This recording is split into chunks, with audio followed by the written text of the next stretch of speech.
এলাকাবাসী ও পারিবারিক সূত্রে জানা গেছে, গত 4 বছর আগে শুভর সাথে প্রাইভেট পড়াকালে ফাতেমার পরিচয় হয়। পরে ফেসবুকে দুজনের প্রেমের সম্পর্ক গড়ে ওঠে। মেয়ের বাবা বিষয়টি জানতে পেরে হঠাৎ করে পারিবারিকভাবে ফাতেমাকে বিয়ে দেয়। সেই সংসারে ফাতেমার ঘরে জন্ম নেয় এক কন্যা সন্তান। এতেও তাদের প্রেমের সম্পর্ক বিচ্ছিন্ন হয়নি। ফাতেমা স্বামীর বাড়ি থেকে বাবার বাড়ি আসলেই ওই পুলিশ সদস্য শুভ ফাতেমাকে বিয়ের প্রলোভন দেখিয়ে বিভিন্ন জায়গায় নিয়ে যেত।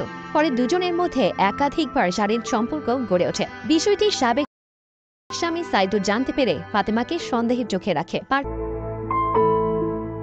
4 জুলাই বৃহস্পতিবার সকালে উপজেলার রশিদপুরের দরগাচালা এলাকায় শুভ নামের এক পুলিশ সদস্যের বাড়িতে বিয়ের দাবি নিয়ে অনশন করছেন প্রেমিকা ফাতেমা। ফাতেমা উপজেলার বড় কাঞ্চনপুর এলাকার মেয়ে। গত কয়েক মাস আগে শুভ ও ফাতেমাকে উপজেলার তালতলি এলাকায় আনন্দ পার্কের ভিতরে একটি কক্ষে অনৈতিক কাজে হাতে নাতে ধরে ফেলে স্বামী। পরে দুই পরিবারের সিদ্ধান্তে বিচ্ছেদ হয়। তবে 9 মাস আগে শুভর পুলিশ কনস্টেবলে চাকরি হয়। বর্তমানে শুভ শ্রীপুরের পুলিশ লাইনে দায়িত্ব পালন করছেন।